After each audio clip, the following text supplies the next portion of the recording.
One day, Matthew, I promise we're going to be absolute pros at this. Until then, you just got to bear with all the mistakes and technical errors.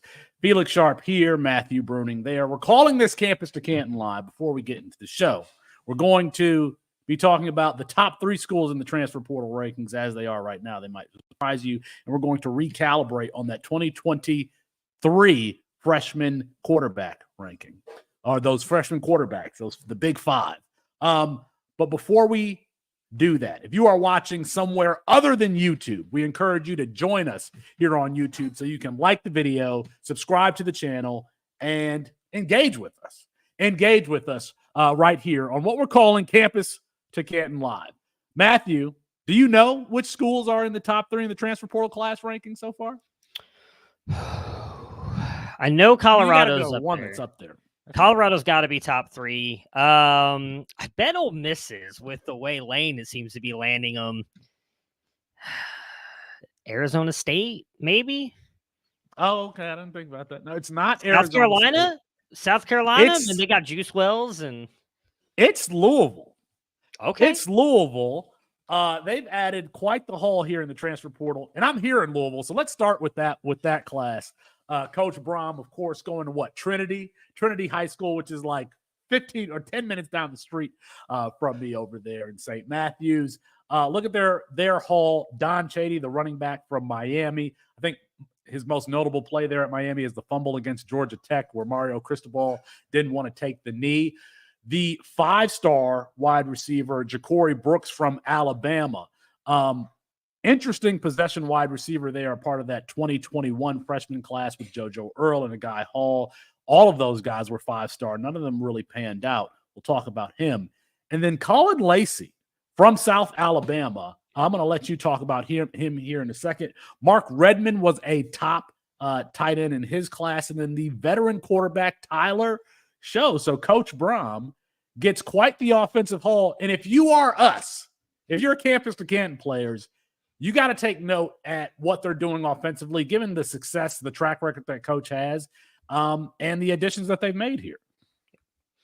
Yeah, I mean, it's been impressive, especially for a coach that we like fantasy football-wise, and one Jeff Brom. The offenses that he runs, what he's able to do with wide receivers, and realistically quarterbacks. I mean, Jake Plummer's not a guy I think you would consider like an NFL guy, but he was really good for fantasy for you last year, and if they could get the best out of Tyler Shuck, I mean, I remember I don't want to be taking shots, but it feels like 4 years ago, we were talking, or the NFL was talking about Tyler Shuck as a guy who could be going to the NFL still in college. Maybe, someone like Jeff Brom is going to be able to get the best out of him. Yeah, I agree with you. Tyler Shuck at Oregon, Tyler Shuck at Texas Tech, and now is in his 5th or 6th year at Louisville. I think you expect him to have a successful year next year. Cullen Lacey was a wide receiver 1 in college fantasy last year. I think he was averaging over like 19 or 20 points a game. Ranked 5th in the FBS in receiving yards with 1,300 yards, 7 touchdowns.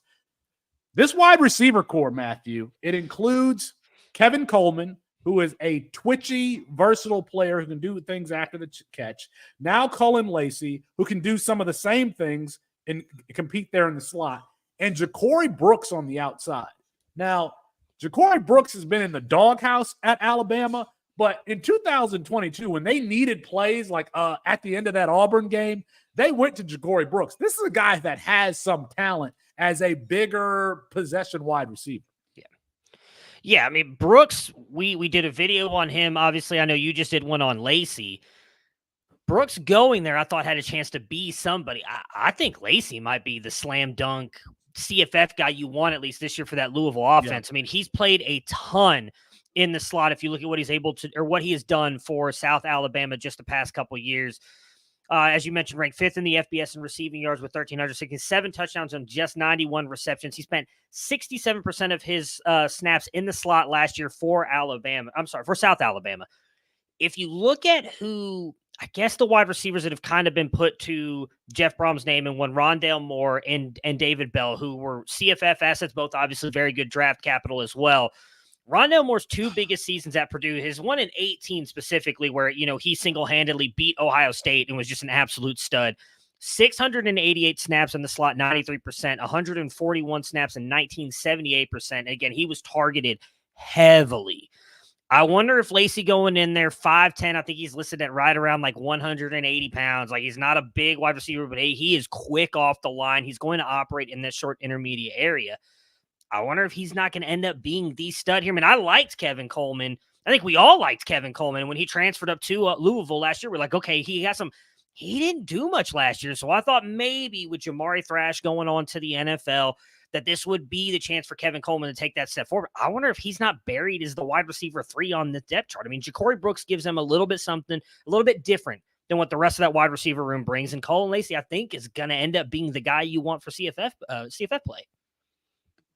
If you're at Manual, give this video a thumbs up. Listen, all these guys, this is what we're going to do. We're going to go to Doc Crow's, get some oysters. We're going to get some tostones from La Bogadita de Mima. Then we're going to walk to Jack Harlow's house and have a party, okay? So that's what we're doing here in Louisville. Just a nice haul for Coach Brom there. Let's go to the number 1 team here in the transfer portal thus far, and that's Ole Miss. And this allowed me to take a look at some of our video game rankings that are a part of the C2C Winning Edge package. I had to talk to Nicholas Ian Allen just about 30 minutes ago to make sure I understood what it is that I was looking at. But, okay, so Ole Miss currently has the number 1 transfer portal class, and that didn't even include Walter Nolan, who is reportedly going to commit here very, very soon. So if you include him, that just takes them, that much farther against the ahead of the second-ranked team. Walter Nolan, the number 2 overall ranked player in the 2022 class, only behind Colorado's Travis Hunter, an on-3 comp of Marcel Darius, 4 sacks this past season. He has a C2C Winning Edge player rating of 91.94. Now, that rating incorporates the player's year in college, their recruiting ranking, and their productivity. So pulling over a really good player there. We're a fantasy show, but still, I mean, this is the SEC. You got to talk about this stuff. Their defensive line, they've added some really players. Prince Umami Ellen. That sounds better than what I would say. So I've looked up the pronunciation to try to get it right to show some respect to the name. 6'5", 255-pound edge player, 4-star from Florida, transferring from Florida. He has 15 career stacks in 4 years, including 7 last year. His C2C video game rating, 98.37. Now, he's going to be a fifth-year player next year. And then Tyler Barron, a 4-star transfer from Tennessee, another edge, 6'5", 260, 13.5 career sacks, including 6 last season.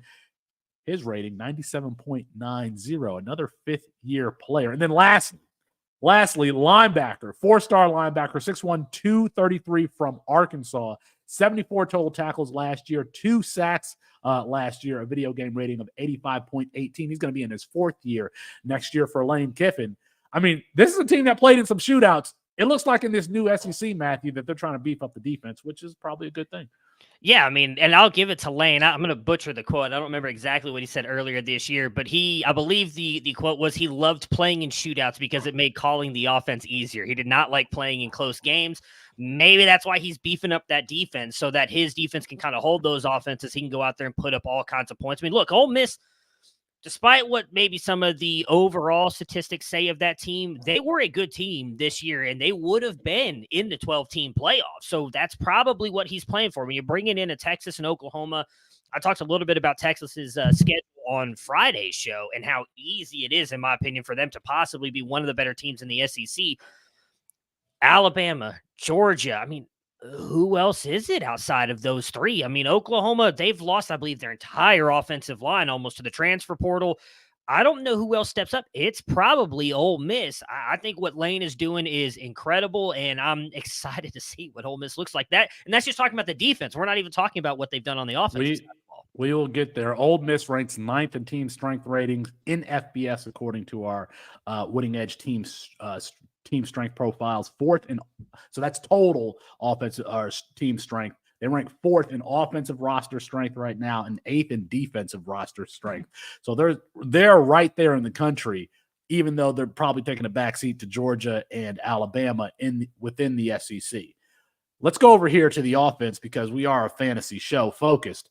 They add Juice Wells. Now, for those who aren't really paying attention to college football or just recently, started watching, Juice Wells injured last year for South Carolina. The year prior, his first in FBS, he had over 900 yards receiving in a South Carolina offense that wasn't that explosive. And then the year prior, he was playing at James Madison before they made the jump to FBS, and he had a 1,300-yard season his sophomore year. Matthew, this is like a veteran possession, hands-catching wide receiver who's going to be a reliable third down option for Jackson Dart or whoever they have playing quarterback. Yeah, I mean, I'm pretty sure it's gonna be Jackson Dart, but I think is a very intriguing ad. I know Chris Moxley is probably not happy to see him go, being the Ole Miss fan that he is, but that wide receiver room right now is arguably wide open. I mean, I think he easily comes in there and is the one. I'll be honest, I don't know as much about Deion Burks as I know you and Mike Valerie have. Mike Valerie's been talking a lot about him in our Slack channel as well, so you can tell us about him. But I think Deion Burks went to OU. Deion Burks went to OU. Oh, my bad. So we're not going to talk about Deion Burks. That's a good thing that there is a Deion. It's a different Deion. You're thinking about Deion Smith. Deion Smith. There we go. That's who I meant to say. I still obviously don't know much about him as I got his name wrong, but I do think Juice Wells comes in here to be the number one wide receiver. And again, what I think is going to be interesting for this offense is how good this defense could be with the additions that they've made, getting Jackson Dart and Lane Kiffin the ball more often than we saw last year because of those shootouts. If they're able to turn the ball over, if they're able to get a lot more 3-and-outs and give Jackson Dart, Quinshaw, Judkins, and now Juice Wells the ball, I think this is going to be a very fun team to watch. I think Juice Wells has a chance to not only be a CFF stud, but really increase his draft stock this year with a good season with Ole Miss.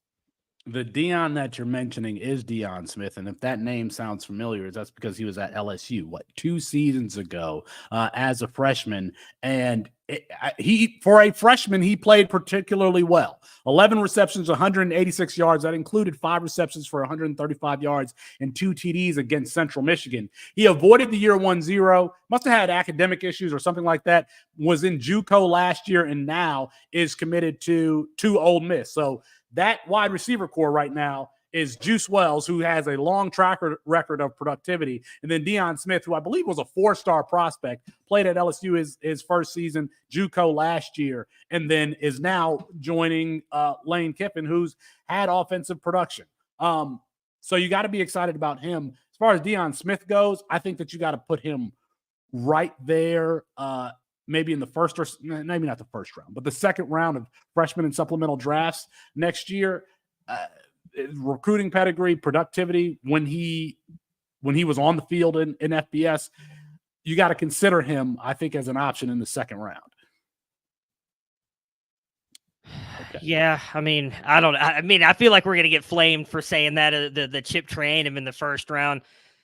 I think he's probably more of a 3rd or 4th round pick. I mean, he was a guy that we really liked coming as a freshman, but I'm just trying to pull back a little bit. I think 4th round pick probably for Deion Smith. I don't know that Ole Miss, not to my knowledge. I will look it up here in a second. I don't remember Lane Kiffin having like multiple fantasy studs at the wide receiver position. I will look that up on our, check out ElijahMoore.com. Elijah Moore is right there, is looking straight at you. Yeah, but I'm not talking about one. He has one. I'm saying I don't know that he produces 2 fantasy sets. I think Juice Wells is going to be that guy. So it'd be hard for me to say you're taking Deion Smith. I got you. Okay. Yeah. Let's see here. Yeah, I mean, his wide receiver ones most years are averaging upwards of 20 to 30 points per game. That's going back to USC, the 30 points per game. Wide receivers 2 in the 10 to 15 range. So 15 points is not bad. Actually, his wide receiver 2 the past 2 years at Ole Miss have been right in that 13 to 15 range. So it's actually not that bad for the wide receiver 2. Ole Miss, you got to be happy about, and the transfer portal signing season isn't even over, and they already have a very strong class, very strong class. If you're watching this anywhere other than YouTube, we encourage you to come to the YouTube page. Go ahead and like the video, subscribe to the channel. We have this stupid goal of trying to get to 3,000 subscribers before the end of the year. How many days are left, Matthew? Like 18 or something like that? We got 18 days to get 500 more subscribers. You guys have done excellent thus far. We're almost there. let's see if we can make it. Let's see if you want to support our content. Go ahead and hit that like button, subscribe to the channel. Of course, Colorado is going to be right there in the transfer portal rankings. They're number 2, and their additions are mostly on the offensive side of the ball. There are 3 of the skill position players that I think we care about, Matthew. Cordell Russell, who was an Under Armour All-American last year, just a super athlete at the position. He had a late start in playing high school football, but again, athletic player, didn't play last year at TCU, transfer from TCU. Yeah. We had a freshman dunk contest last year, and Cordell Russell was featured along with guys like who's the Luke Hahn, I don't know how to say it. Luke Hahn's the standout freshman tight end at Arkansas, and Jerrion Dickey, the number 2 wide receiver in the class. They were also featured in that video. If you want to take a look at that, it is in the description box of this video on YouTube. But Colorado gets an athlete there in Cordell Russell. Will Shepard, who is going to be in his 5th year, has lots of production at Vanderbilt. And then Shimon Madier. Now, Shimon Madier is a familiar name to anyone who listens to our content. He was a favorite of Austin Nace, a 6'5", 248-pound, really athletic tight end at Cincinnati. And now he's joining Coach Prime. So, you lose what? Xavier Weaver. I think you lose Xavier Weaver, and who I don't know that Colorado loses anybody else from that trip, because Jimmy Horn should have some additional eligibility. Obviously, Travis Hunter. Yeah, and Travis Hunter does too. So they're adding some, and then you got Amarian Miller there. This is some quality depth here for Coach Prime in the skill position players. Yeah, I mean, you just mentioned all of the offensive skill positions. The Cordell Russell's an interesting one. We talked about him on Debbie Debate recently. I actually had him in my top 5 to see. I think he gives Shedeur an interesting target. I don't know that he's going to lead the offense, and I still think it's going to be Travis Hunter because it's just how, or maybe Jimmy Horn Jr. I think it's going to be one of those 2 guys over Cordell Russell. But again, I think he gives them a player that they don't have with his versatility. He's an extreme athlete. That's one of the reasons we loved him at Campus to Canton coming out as a freshman. But as you mentioned on that episode, maybe not the most technically sound wide receiver. No. And I assume you're about to get into it. The offensive line that Deion is building through the portal is actually very interesting as well. Yes, I want to get into the offensive line. You mentioned being technically sound for Cordell Russell. Not a great route runner. In the All-American game, I remember he caught a touchdown pass from Dante Moore. Double catcher. Yeah. Double catcher. I saw that and I'm like, not going to have him rostered anywhere, and I do not. But and we also don't know what Colorado's offense is going to look like next year with Sean Lewis leaving. I think Pat Shermer is going to be the offensive coordinator. Is it going to be more pro style? We know Deion wants to prepare his son for the NFL. I wouldn't be surprised if that offense is a little bit more run heavy. So speaking of being run heavy, you look at the offensive line that they are bringing in via the transfer portal and the signing class. The conventional wisdom that you cannot build an offensive line through the transfer portal. Well, we go and see. They bring in 4-star Tyler Johnson from Houston. He's an interior offensive lineman. Yakari Walker, 3-star from NC State. And then 2 offensive linemen from Indiana. Matthew Bedford, a tackle, and Khalil Benson, again, another interior lineman. And then the freshmen, they get 5-star interior offensive linemen from IMG, who had offers from Alabama, Florida, and Ohio State. And then 3-star Isaiah Walker Jr., a tackle, a JUCO player who had offers from Marshall, Purdue, and Buffalo. They got bodies. I mean, we'll see if it turns into something that can protect Shedeur. Yeah, I would say that they can. And I mean, you mentioned Jordan Seaton, the 5-star, was considered by many to be one of the better offensive linemen in the recruiting class. So it's great that they got him. The offensive line, I was kind of curious. So I went in and dug into this. These guys are not quite as bad as I thought they were going to be with them with who they pulled out of the transfer portal. Tyler Johnson, this is just based on the guard ratings, 58th in pass blocking, 175th in run blocking, which is obviously not great, which brings him to 111th overall. Yakari Walker, the center, 90th in pass, 62nd in rushing, 66th overall. Matthew Bedford, the 3-star out of Indiana, he ranked 266th in pass blocking, but 47th in the run and 67th overall. And the Khalil Benson, the 3-star tackle, 530th in pass blocking, 110th in run blocking, but 222nd overall. So, like, it doesn't sound great for Khalil Benson, but all the other three in the upwards of the 60s, 80s in the rankings, which doesn't sound great, but when you look at how many guards, centers are in college football, they actually ranked fairly highly for a lot of those positions. 66 overall for Walker at the center position, and a lot of these better in the run blocking. Well, what was Colorado's biggest issue last year? It was run blocking. Don't get me wrong. They weren't great at pass blocking either. Every time Shedeur was running for his life all game long, but that run blocking was not good. We will see if they can hold up for Shedeur. They're bringing in some wide receivers. I mean, I'd love it for Dylan Edwards to possibly get going. You mentioned we don't know what this offense is going to look like, but I do think they're doing at least somewhat of a decent job building a offensive line through the transfer portal. Not only Dylan Edwards, but my man, the running back from Houston who transferred there. I don't know why his name is Alton McCaskill there. Yeah, like 3 years. Austin Nate's a founder here at the company, says, according to the C2C winning edge package, Indiana was the only Power 5 offensive line worse than Colorado in 2023. And they took 2 of them from Indiana. They took 2 of them. I don't know if there's a person that wants to see Colorado fail more than Austin Nates. Than Austin Nates does. Okay, let's move on here to so that is the transfer portal. We have been updating the big kind of fantasy, I'm going to stop here for a second. The players who transfer with the most implications for fantasy, I still didn't say that right. We've been putting videos out, so subscribe to the channel at least for that. All right. Because of the shakeups in the transfer portal, Matthew, I kind of wanted to revisit this highly touted 2023 freshman class and just kind of discuss it and what the outlook is moving forward, because we've already had some moves that kind of affect what's going on here. That class included Arch Manning at Texas, Malachi Nelson at USC, Dante Moore, formerly of UCLA, Nico Iamaleava, the $8 million man at Tennessee, and then Jackson Arnold at OU. Starting with Arch Manning, we would expect Quinn Ewers to return next year. Malik Murphy has already entered the transfer portal. That's kind of how we projected this offense going into 2024. The question had been asked by Bud Elliott, and I did a video on this too, is should there be a competition going into 2024, into the spring, just the same way it had been the last 2 seasons with Hudson Card there, and then obviously with Malik Murphy there. So Sark never just named Quinn Ewers the starter. Quinn Ewers seems very much like a game manager to me, and the little that we've seen of Arch Manning, he's added more of a dynamic element, especially with his legs.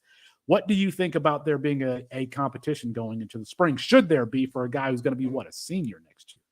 Yeah, I don't think there should be, but I think there will be. It will be a faux battle like it has been the past couple years. It wasn't a battle with Hudson Card and Casey Thompson. Yes, it was. Yes, it was. We talked about it through that whole thing, and I know I'm almost positive. I don't want to speak for Chris and Austin. I'm pretty sure they were with me that Hudson Card was going to get the job. Well, lo and behold, he did. Now, he didn't hold it. I believe he lost it by week 2, and I don't remember if it was because of injury or not.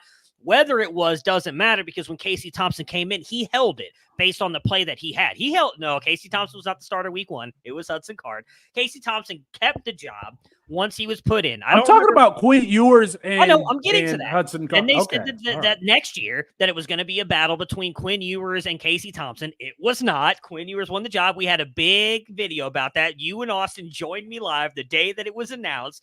Quinn Ewers, and I was sick that day, posting all kinds of videos on Twitter. I think that Sark wills make it out to be a competition. I really don't think it will be. I think Quinn's going to be the starter week 1, regardless, going into the SEC with that offense they have around him, all those offensive linemen returning, the addition of Matthew Golden, Jonte Cook in his second year. I think Quinn's going to be the guy. Now, will he keep the job? That I don't know. If he gets injured and Arch goes out there and looks good, I think that Arch could hold it and keep it. But I do think Quinn will be the starter come week 1 in 2024. Well, maybe in week 1, but you mentioned that offense. They add Matthew Golden, who, for my money, was the best wide receiver of the transfer portal. Jonte Cook will be in his second year. JT Sanders, as far as I can tell, is not declared for the NFL draft yet, so there's a chance that he could go back. You get Cedric Baxter in his second year. Jonathan Brooks, I would expect he's going to go back after suffering the ACL, kind of rehabbing his stock. He could make the jump, but I would think that he goes back. And then Jadon Blue has had a couple of explosive plays coming out of the backfield. So there are some, options there. DeAndre Moore, one of my favorite wide receivers, could be in the running to be the third wide receiver there. Great after the catch, a physical wide receiver. Whether it's Arch Manning or Quinn Ewers, they're going to have weapons to throw the ball to. Interesting here, the second quarterback we mentioned, Malachi Nelson, because it looks like Walker Howard is headed to USC. That hasn't been confirmed yet, but that's after USC flirted with Will Howard. I said Walker Howard. I always do that. Walker Howard and Will Howard. Will Howard, that's after they were flirting with Dylan Gabriel. Malachi Nelson, people drafted him number 1 overall in a lot of freshman drafts, and now they're going to have to wait, to his third year maybe to see him, maybe due to that shoulder injury. We don't really know what's going on here. Should we be concerned? Is there smoke here for Malachi Nelson? I want to say yes, you should be worried. He was a guy, look, we know what Austin Nace thought about him, and all of us did. We had him as our quarterback 1 over Dante Moore, over Arch Manning. We were very high on Malachi Nelson. Go look at Debbie debate. I believe it was 2 weeks ago on this channel. Felix, you put up the write-up of what Austin had on him. Austin was very high on Malachi Nelson, as we all were. The fact that he's not getting this, possibly not getting this job. We shouldn't say in ultimatums that he won't. The fact that they're bringing in a Will Howard to compete with him does worry me a little bit, because if Will Howard does get that job, maybe it is only 1 year. Still, you'll take that 1 year of, 1 year of a quarterback in the USC Riley offense. Lincoln Riley offense is great. Look at Kyler Murray. Kyler Murray had to sit on the bench for 2 years before he got that. Please stop name dropping me. I'm just a humble football genius. Yeah. Austin Nace, everyone. Humble football genius. Kyler Murray sat for 2 years. We got to see a little bit of him in that second year, and then finally came in that third year, and obviously went gangbusters for Oklahoma, won a Heisman, first round draft, number 1 overall draft pick, I believe. Malachi Nelson, I think, could do the same thing. He's not going to bring the same kind of rushing dynamic that Kyler Murray did, but I wouldn't be extremely worried yet. Let's see what happens in spring. I know Mike Valerie is really high on Will Howard and thinks he's got NFL tools. If you were asking me right now, I believe Malachi Nelson has much better NFL tools and just a better quarterback overall than Will Howard when it comes to tools. Maybe it's more of a depth move. Maybe they don't really believe in Miller Moss. We'll see in the bowl game. I would assume Miller Moss is going to get the starting job. Worried, but not panicking. Kyler Murray is kind of like the exception to the rule, where he started, 1 year for Lincoln Riley before going to the NFL? Yeah. Otherwise, you get players like Mitch Trubisky and Dwayne Haskins, and who start for 1 year in college before they make the jump. That's kind of my concern for Malachi Nelson, because, again, didn't play freshman year, not necessarily unexpected. Doesn't look like he's going to play his sophomore year. So now we're looking at junior year, where hopefully he's competing for that starting job. And does he get pushed out by some other quarterback recruit? Now, maybe not. I also wouldn't have a problem if he stays for the full length of his eligibility. Obviously, getting a red shirt this year, so he's going to have 4 years of eligibility after this. But for these highly touted 5-star guys, we kind of want to see them on the field in year 2. And it looks like for both Arch Manning and Malachi Nelson, that's not going to happen, at least immediately. Yeah. That might be also the case for Dante Moore from Detroit King, Detroit stand-up. Transfers from UCLA. Now, I don't know where he's crystal ball to. I don't know if we have a crystal ball on Dante. He does not have one that I've seen. He does not have one. Yeah. Oregon had been rumored, Michigan, and then Ohio State still needs a quarterback. Yeah. I saw enough from Dante Moore last year to be encouraged. Did he have the pick 6 streak? Yes, he did. But some of the throws that he was making and the accuracy that he was throwing that ball with, I'm like, yeah, that's why he was my number 1 player in the class. That's why I thought he should be the number 1 freshman pick. But I've been mocked and ridiculed about that. What is your confidence level on Dante Moore, even though you don't know where he's going to land going into next season? I still have him very high. He was my number 2 quarterback in the class. I had him above Arch Manning. Malachi Nelson was my number 1 quarterback as well. I think he has all the tools to be an incredible player. It really now just comes down to, at least for us, for Campus to Canton, you want to have them be good for you on the college side, and then obviously make it to the NFL. I think he's got the tools to be an NFL quarterback. There's no question about that for me. I know some people say he doesn't bring you like this rushing ability. I think there's enough of it there. We saw at the high school level his ability. There was a throw that he made, and I cannot remember who the team was against. It was in the playoff where he flushed out to the right and threw an absolute dime to a diving wide receiver in the corner of the end zone. Like, he's got the arm strength to do it. He's got all the tools. But where does he go? He's taking a visit to Oregon this weekend, the weekend that we are recording this video on December 17th. I believe his visit was yesterday on December 16th. If he goes to Oregon, I don't know that he beats out Dylan Gabriel right away, who they just brought in the transfer portal. If he goes to Michigan, like, great, he'll be starting, assuming J.J. McCarthy goes to the NFL. But I don't think he's going to be good for you when it comes to CFF. And I, as I know you do, have some doubts on Jim Harbaugh's ability to develop quarterbacks to go to the NFL. Now, obviously, if he goes to Ohio State, that's the best case scenario. I think for him, for CFF, for everybody, because they'll have the offensive line. They have the weapons around him, and we know what Ryan Day does with quarterbacks. Say what you want about, obviously Kyle McCord did not have that good year this year for Ohio State. I don't think it's unfair to say Dante Moore's level of talent, there's a pretty decent gap between him and Kyle McCord and what I think Dante Moore could do in that offense. We just don't know where he's going to go there. Or I just was double checking. There's still no crystal balls logged right now. And all the rumor is actually, I don't know if we've ever talked about this on the show. The reason he left UCLA was because Chip Kelly wanted him to run, and he wants to be more of a pocket passer. So I think that is where he's going to go. Well, you say that. What's kind of the thing we've talked about on this show for like 3 years running? That's all Ryan Day wants. It's why we said Cam Ward would be a horrible fit for Ohio State. All Ryan Day wants is his quarterback to be in them. Take your 3-step drop, get the ball where I want it to go. It would be great if he went there. I'll be interested to see where he ends up going. Regardless, I think he's got the NFL talent to get there. For those who are new to college football, when you think about Dante Moore, think about the mental side of the game. So throwing anticipatory throws before wide receivers get into their breaks, throwing into tight windows where you got 3 or 4 defensive defenders around it, and he's anticipating a window. That's why I think I call Dante Moore a game manager, but not in like not as a pejorative.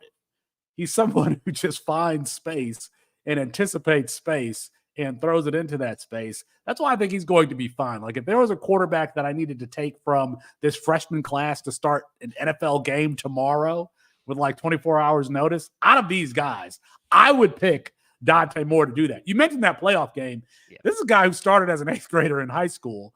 And played on that Ford Field in that playoff atmosphere in high school like 3 or 4 times. I don't know if he went to 4 state high school championships or if it was 3. Okay, so you're talking about somebody who's already played on an NFL field a number of times in his career. So that's Dante Moore. We don't know where he's going to go, but going to be a coveted asset. If he goes to Oregon, that has Dylan Gabriel there, he's in the same boat as Malachi Nelson.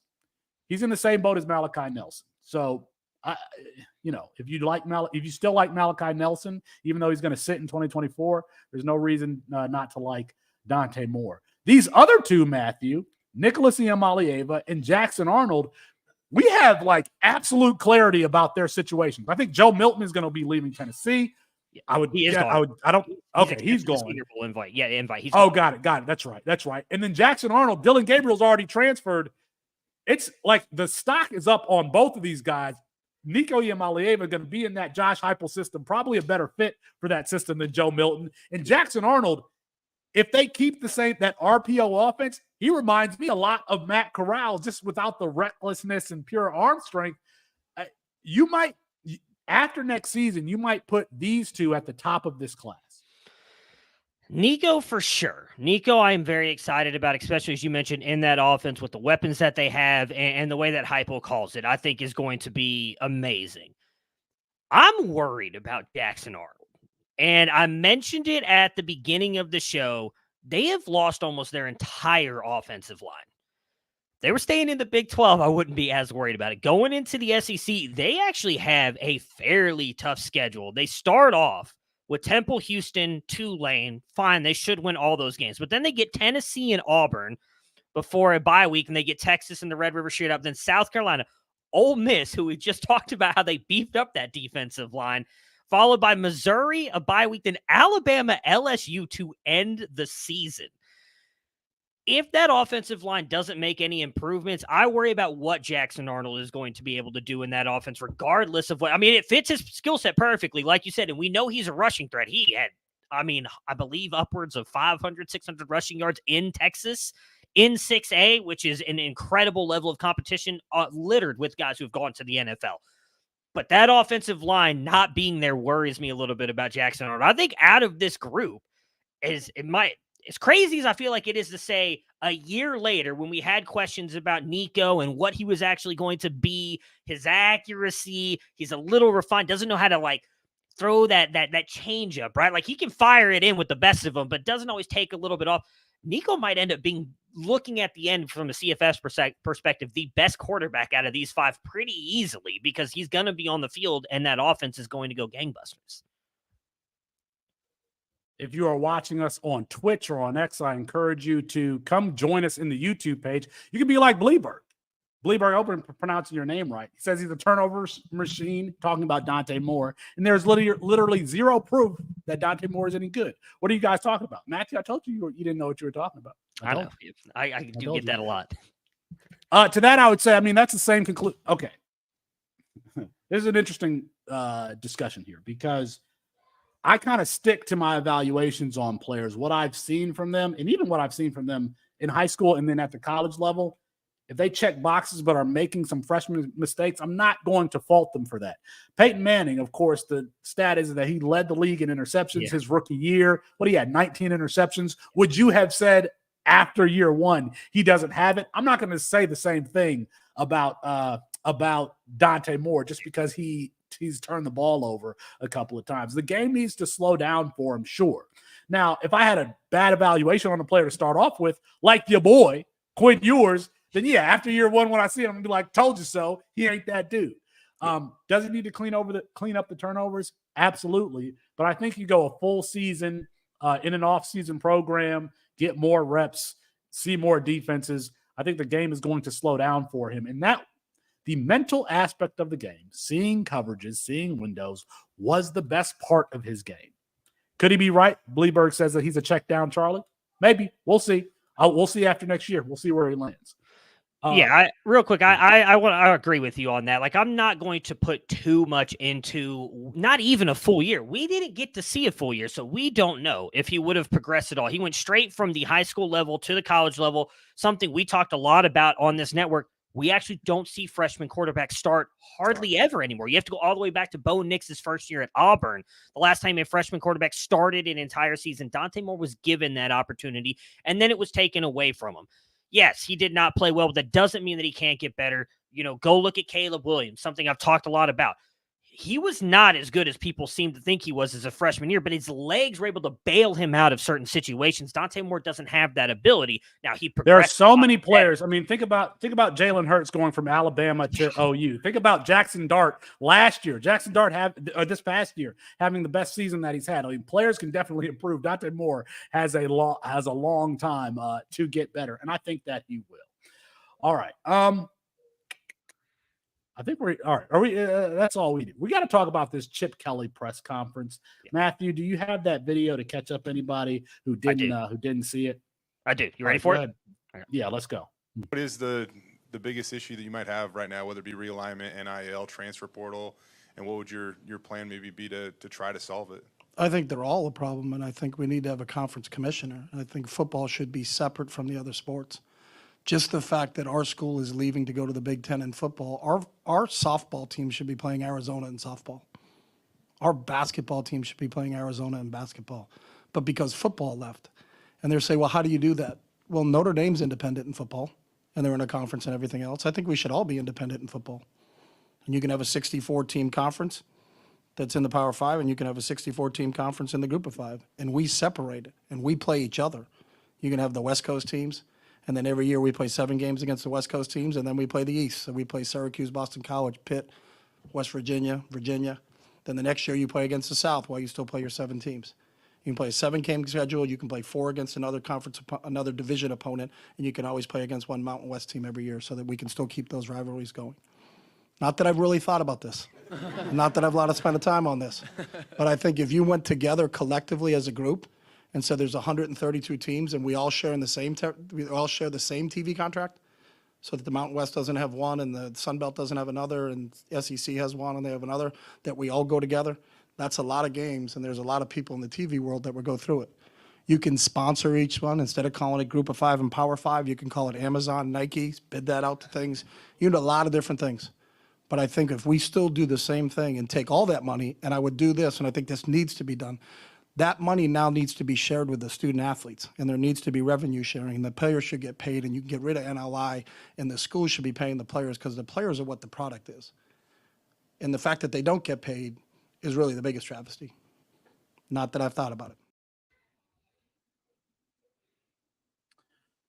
I have mixed feelings about his comments. So, one, with regard to conference realignment, I think that he's absolutely right. I agree with those sentiments. I think that we need to treat college football like the independent entity that it is. It drives revenue, it drives ticket sales, it drives alumni donor donations, it drives the television contracts that are worth as much as they are. So I agree with him on that point. UCLA's women's softball team shouldn't be traveling to New Jersey to play Rutgers in like a regular season contest in April. I mean, they are student athletes. So I agree with him there. Let's stop acting like college football and college sports in general isn't a business. It is. Let's stop treating the sports equally when they really aren't treated equally. So I agree with Chip Kelly on that point. With regard to the comments about NIL, Chip Kelly has been coaching since 2009, and to his credit, the last couple of years, he's been very progressive with regard to NIL and getting the players paid. But I look at the posture of this press conference. It's at the end of the season. He just lost a highly touted quarterback to the transfer portal. NIL has already been legislated. It's already permitted. It's just an easy stance to take, and it's about 15 years too late. LaMichael James should have been getting some of this revenue. Marcus Mariota, Dennis Dixon, LeGarrette Blount, guys like that should have been getting some of this revenue. Now, again, I will give him credit for being, on the opposite end of the spectrum as far as like somebody like Dabo Swinney, who has been very much against NIL. Yeah. But it's just, we needed this opinion 15 years ago, 20 years ago. And Matthew, you know me, I've been pro player and they are the product. They should be sharing in this money. So I'm like, okay, it's Captain Easy stance time now. Now you can be a Crusader and look like, the coach's player. I wanted this opinion back in 2010, 2011, somewhere in there. Hey, but you know what? Props to him for saying it, because there still are some coaches that don't, besides Dabo, who, I will give him some props. At least he's open and honest that he's against that stuff. There are some coaches that just avoid this conversation altogether. What I will say is I do like that Chip admitted that they are the product, because there's actually not a lot of coaches that even admit that. They just say, oh, yeah, that they should be paid. I agree with most of what Chip Kelly said, especially with the conference realignment stuff. It does say, you're not even just a volleyball team. You're talking about baseball teams, soccer teams. Basketball, I don't think is as bad because they probably travel charter planes just like the football team. But like the baseball team doesn't get that. The soccer teams, the volleyball teams, the lacrosse teams, they don't get that stuff. So you're talking about flying cross country to do this and then flying back. They are still technically student athletes. And speaking of it just from that point of view, most of those lacrosse players, volleyball players, soccer players aren't going pro, or at least the basketball, football players possibly have that opportunity, and they're likely going to get some kind of NIL, especially with the supposed rumors of this legislation going through. I agree with him on that part, and I think football will get to that. I've said that before on Devi Debate. Like we talked about with the Power 5, but it's going to be the Power 4 break away, and they're just going to do their own thing and get away from the NCAA. I think what the NCAA, to go off on a tangent really quick, is trying to do now is fix everything they should have fixed, as you said, 10 years ago. And now they're all of a sudden trying to say, hey, we're going to do this and that. For the NIL, I agree with you. The players should be getting paid. They should have been getting paid this entire time.